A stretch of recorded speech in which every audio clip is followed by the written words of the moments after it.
Oh, no. Welcome to The Know, I'm Brian. Did a bunch of upcoming games just get leaked ahead of E3? Looks like it might be the case thanks to Walmart Canada, which posted a bunch of unannounced titles on its site yesterday.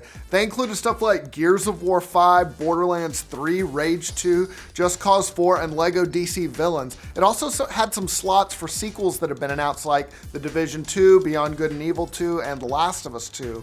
Walmart is taking them down, but thanks to the great Wario 64, we still got a screenshot. These leaks, they happened ahead of E3 last year. Word leaked out about Mario plus Rabbids Kingdom Battle and Battlefront 2 ahead of their E3 presentation. So maybe Walmart jumped the gun a little here and we might be getting some announcements we haven't heard about. And given that it's Walmart Canada, I assume they've apologized profusely. Say goodbye to microtransactions, you guys. They're gone. They're done in one game, at least. Sorry, didn't mean to get you excited. Recent update in Middle-earth: Shadow of War removed the option to buy in-game gold with real money. They're also phasing out war chests, which are loot boxes that contain high-level legendary orcs. This isn't a complete shock. Developer Monolith said about a month ago that it would do this. They wrote in a blog, simply being aware that high-level orcs are available for purchase reduces the immersion in the world and takes away from the challenge of building your own personal army and your fortresses. So, cool. Now we can get all immersed again. War chests, they'll still be around for a little bit longer, but you can't buy them using real money.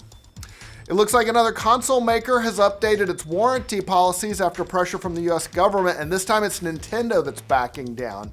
You might remember, if you like to read warranties, I guess, that Nintendo's policy used to say that your warranty would be voided if you used, quote, products not sold or licensed by Nintendo. But now, Nintendo of America says it's changed its policies after a review.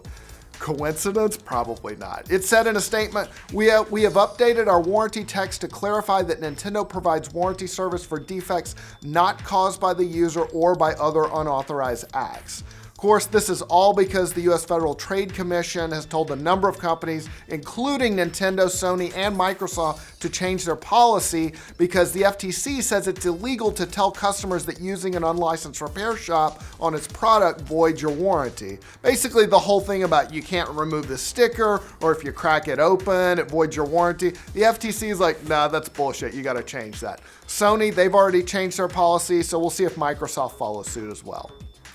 It looks like Kratos has conquered both Europe and North America. That's pretty darn good.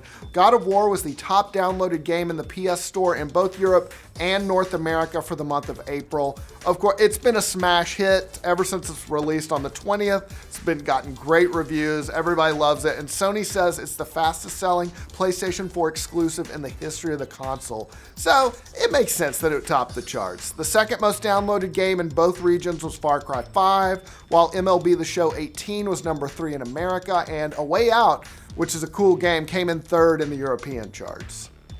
Now, if you're into super rare limited edition consoles, Microsoft and Marvel have teamed up to make a Black Panther themed Xbox One X that looks pretty darn sweet. It's nearly one of a kind. Well, make that 5 of a kind because that's how many they're making. And you can't buy it. They're giving them away as part of a sweepstakes.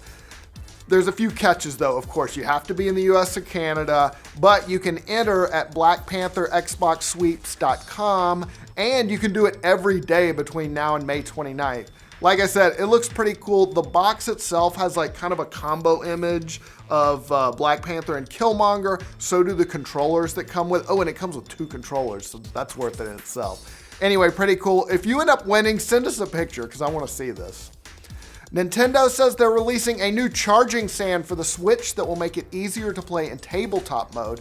That was tough to do before, considering that the official dock blocks the Switch's screen, and if you play it with a kickstand down, you can't charge it because the USB port's at the bottom of the console.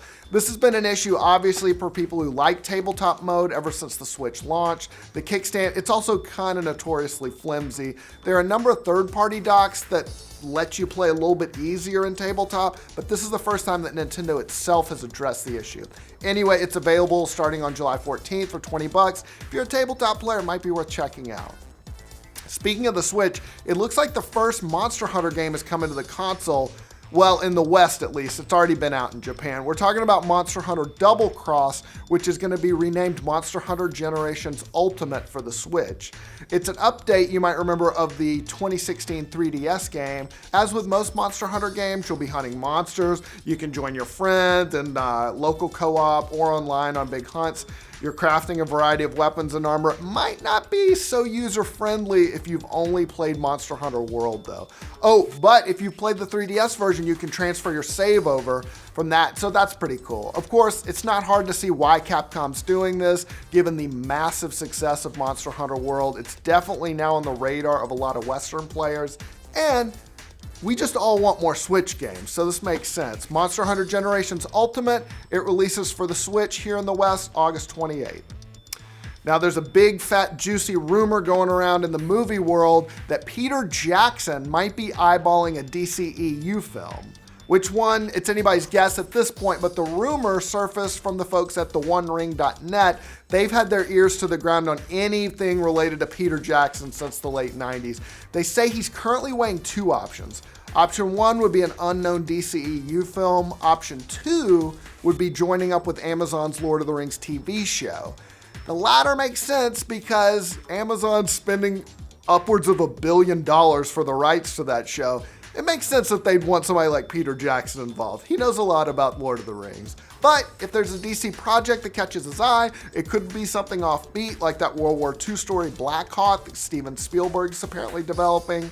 So it'll be interesting to see what pans out. We'll keep you updated. Speaking of comic book universes, Marvel has landed another big-name old Hollywood actor to join the MCU. This time it's Annette Bening, who's more well-known for her serious dramatic roles like in American Beauty, but now she's been enlisted to join the ranks of the Captain Marvel cast. So that's going to be an interesting team-up. She joins an already pretty sweet cast that involves Brie Larson, Bryn Mendelsohn, Samuel L. Jackson, Jude Law. It's not the first time the MCU has cast a big-name prestige actor in their movies. Robert Redford was in Winter Soldier, for instance, but they do this every now and then. This goes all the way back to when the original Superman cast Marlon Brando. They paid him a bunch of money for like 5 minutes to play Kal-El's dad.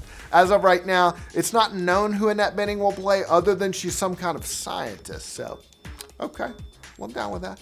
The internet is speculating she might be Carol Danvers' mother, and you know, if the internet says it, it must be true. If you've ever wanted to play Steam games on the go, now's your chance. Valve is releasing the Steam Link app, which will let you play Steam games on Android and iOS devices. There is a catch though, you gotta be connected to the same network as a PC or Mac that has Steam on it. So you gotta be on the same Wi-Fi, Ethernet. And if you're thinking, yeah, but lots of PC games would be impossible to play on my phone. I can't play StarCraft 2 on this shit. Well, it'll also be compatible with Steam and MFI controllers, so there you go. It's like a smaller PC at that point. The app, it's gonna be released in a few weeks, so yeah, if you wanna play your Steam games on the go, check it out. That's all the news we've got for today. For news on every corner of the internet, be sure to like this video. If you're new around here, subscribe to the know. It looks like Kratos has conquered both Europe and North America. That's pretty darn good. God of War was the top-loaded. We're talking about Monster Hunter Double Cross, which is going to be renamed Monster Hunter Generations Ultimate for the Switch. It's an update, you might remember, of the 2016 3DS game. As with most